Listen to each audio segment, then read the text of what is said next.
Good morning everyone. अभी हम लोग अपने इंटीग्रेशन की क्लास को आगे बढ़ाएंगे।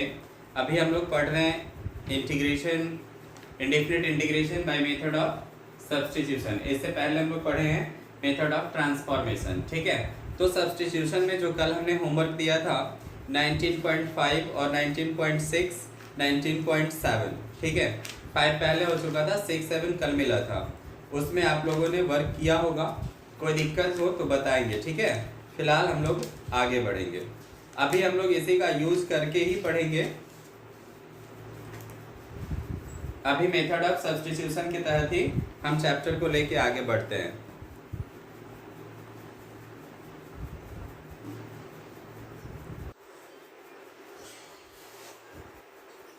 क्वेश्चन है integration 2x + 3 root under x square plus 3x dx। 2x + 3 into root under x square plus 3x। तो आप क्या करेंगे, अभी हम लोग सब्स्टिट्यूशन पढ़ रहे हैं और क्वेश्चन देखेंगे तो पहले थोड़ा सा रुक के सोच लेंगे कि इस क्वेश्चन में कोई फंक्शन और उसका डिफरेंशिएशन दोनों साथ साथ तो नहीं दिया है। यदि ऐसा है कि फंक्शन भी दिया है और उसका डिफरेंशिएशन भी दिया है तो क्या करेंगे, जिसका डिफरेंशिएशन दिया है उसको सबसे पहले हम लोग कुछ मान लेंगे और जनरली मानने के लिए हम लोग t को लेते हैं, फिर उसको डिफरेंशिएट करते हैं। तो हम देख रहे हैं कि इसका डिफरेंशिएशन इतना होता है। अब ये मुझे पता है, आपको कैसे पता होगा? तो आप क्या करेंगे, रफ पेज पे इसको डिफरेंशिएट करके देखेंगे कि रियली में उतना आता है कि नहीं आता है। और जैसे जैसे आप आगे बढ़ेंगे, प्रैक्टिस आपका बढ़ेगा तो ये आपको ऑटोमेटिक पता चलने लगेगा। ठीक है, let x square plus 3x equal to t नहीं मान के हम लोग t स्क्वायर मानेंगे, ताकि ये वैल्यू पुट करने के बाद रूट का झंझट खत्म हो जाएगा। ठीक है, क्या होगा, रूट का झंझट खत्म हो जाएगा। इसको differentiate with respect to x करेंगे, x स्क्वायर का 2x हो जाएगा, 3x का 3 हो जाएगा, dx by dx 1 हो गया, ये हो जाएगा 2t dt बटा dx। ठीक है, क्रॉस मल्टीप्लाई जब करेंगे तो 2x + 3 इंटू dx बराबर हो जाएगा 2t dt। अब इसमें वैल्यू पुट करेंगे 2x + 3 into dx equal to 2t dt। तो ये है रूट अंडर इतना के जगह पे हमने t स्क्वायर मान लिया है और ये हो जाएगा 2t dt। तो t स्क्वायर से t बाहर हो जाएगा, ये 2t dt। फिर इसका 2 बाहर हो गया, t में t से मल्टीप्लाई हुआ तो t स्क्वायर हो गया और t स्क्वायर का इंटीग्रेशन क्या हो जाएगा, t का पावर 3/3 प्लस c। ठीक है, तो ये हो जाएगा 2/3 t क्यों है, तो t का वैल्यू हम लोग यहाँ से डालेंगे तो ये हो जाएगा root under x square plus 3x, इस टोटल का पावर 3 नहीं। और हम जानते हैं कि इस रूट को हम लोग पावर 1/2 भी लिख सकते हैं, 1/2 भी लिख सकते हैं और ये 3 ऑलरेडी पहले से है तो अब ये आगे हो जाएगा 2/3 x square plus 3x total का पावर 3/2। यही हमारा आंसर होगा। समझ में आ गया? कोई दिक्कत है? चलिए फिर एक दो क्वेश्चन और इसी टाइप का लेकर के आगे बढ़ते हैं। पिछले वीडियो में हम लोग जो भी किए थे ट्रिगोनोमेट्रिकल किए थे, वहां पता चलता था कि कोई फंक्शन दिया और उसका डिफरेंशिएशन भी दिया। लेकिन अभी जो हम लोग कर रहे हैं वो अलजेब्राइक कर रहे हैं। अलजेब्राइक में भी आपको देखने से पता चल जाएगा कि कोई फंक्शन और उसका डिफरेंशिएशन दिया है, तो फिर जिसका डिफरेंशिएशन दिया होगा उसको हम लोग कुछ मान लेंगे। ठीक है, अब एक क्वेश्चन है integration x into 1 + 3x square, 1 + 3x square total का पावर है 5/2 dx। ठीक है, फिर अब इसमें दो टर्म है, एक तो ये वाला टर्म है सारा एक साथ और एक x है। तो x का डिफरेंशिएशन जब हम करेंगे तो dx by dx 1 होता है, उससे हमें कोई फायदा नहीं होगा, इसलिए हम लोग इसको मानेंगे और इसको डिफरेंशिएट करेंगे तो ये x वाला हमें आ जाएगा, उसका वैल्यू हम आसानी से सब्स्टिट्यूट कर सकते हैं। तो 1 + 3x स्क्वायर को हम लोग t मानते हैं और इसको जब डिफरेंशिएट करेंगे तो क्या हो जाएगा, 1 कांस्टेंट है 0 होता है, 3 एक्स स्क्वायर का 2x हो जाएगा, ये हो जाएगा dt by dx, dt by dx हो गया। अब ये 0 प्लस 3 2 जा 6x dt by dx cross multiply करेंगे तो 6x dx equal to dt, तो यहाँ से x dx equal to dt by 6 को उधर भेज दिए, वो जाकर के डिवाइड हो गया। ठीक, क्यों? क्योंकि हमें x dx का वैल्यू पुट करना है। अब इस पूरा को हम t माने हैं तो हम t का पावर 5/2 और इसको dt बाई 6 लिखेंगे। तो इस तरीके से ये 6 हमारा कांस्टेंट है, बाहर हो जाएगा, तो ये बचेगा t का पावर 5/2 इंटू dt बचेगा ना 1/6। फिर इसको इंटीग्रेट करेंगे तो ये हो जाएगा n+1 by n+1 plus constant 1/6 into T का पावर ये हो जाएगा 5 2 7/2, तो नीचे भी 7/2 होगा तो ये उलट जाएगा, 2 ऊपर 7 नीचे हो जाएगा। अब ज्यादा स्टेप होने से फायदा नहीं है, जो समझ में आ रहा है उसको आगे बढ़ेंगे, थोड़ा सा फास्ट वर्क करेंगे। तो ये हो जाएगा 1/21 t का पावर 7/2 प्लस c 1/21 और t हम लोगों ने माना है 1 प्लस 3x स्क्वायर को, तो 3x square 1 plus 3x square और टोटल का पावर हो गया 7/2। यहाँ तक क्लियर है? इस दोनों क्वेश्चन में कोई भी दिक्कत हो तो आप बेझिझक स्क्रीनशॉट लेके हमें सेंड करेंगे, ठीक है? चलिए इसका स्क्रीनशॉट कीजिए, ठीक है? फिर आगे बढ़ते हैं, एक दो और क्वेश्चन लेकर के हम देखते हैं कि क्या होता है या किस किस टाइप के क्वेश्चन हमारे सामने आते हैं।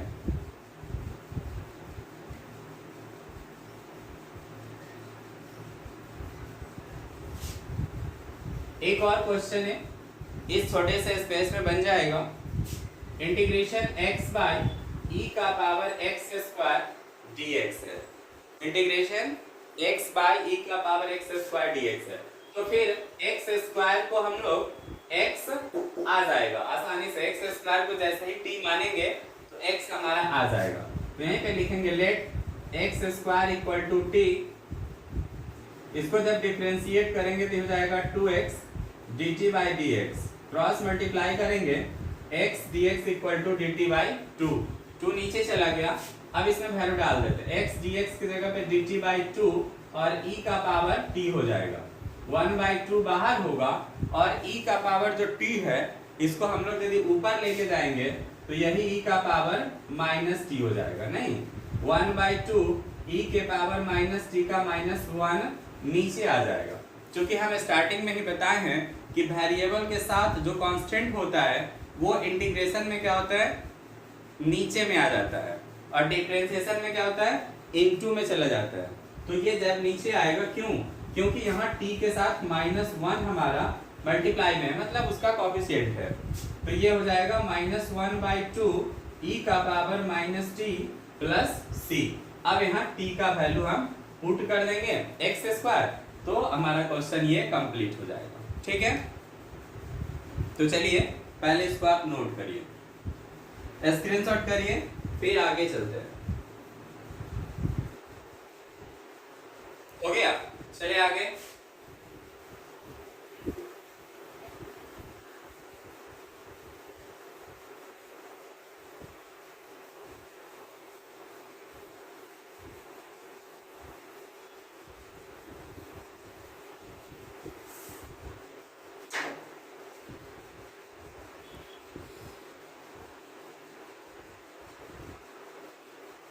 एक क्वेश्चन है,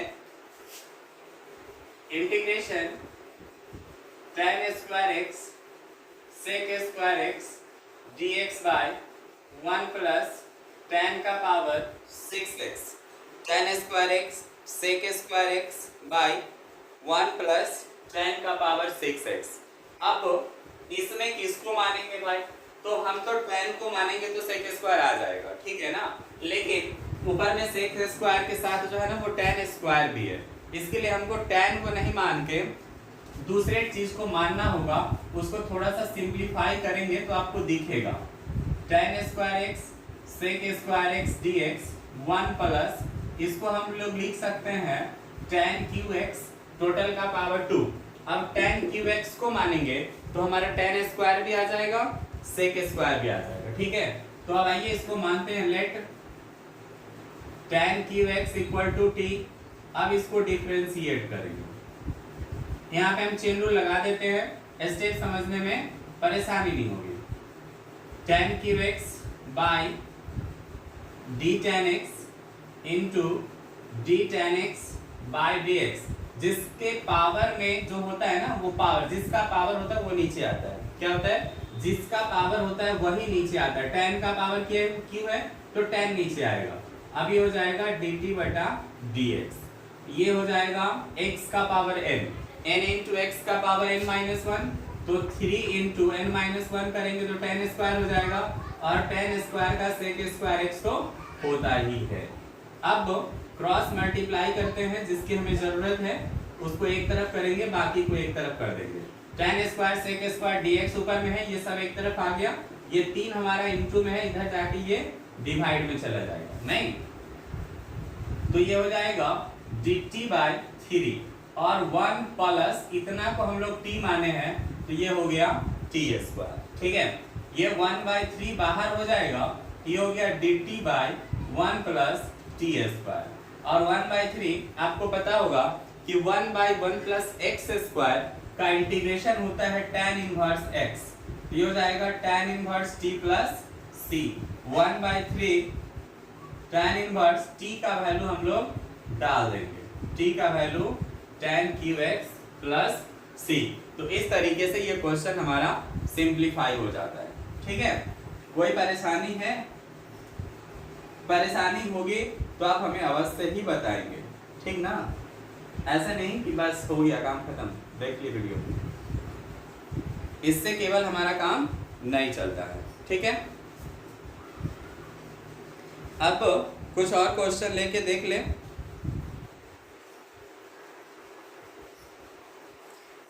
आगे है e का पावर x, e का power x minus sine x, फिर e का power x plus cos x dx। e का power x minus sine x और e का power x plus cos x, ये हमारा क्वेश्चन है।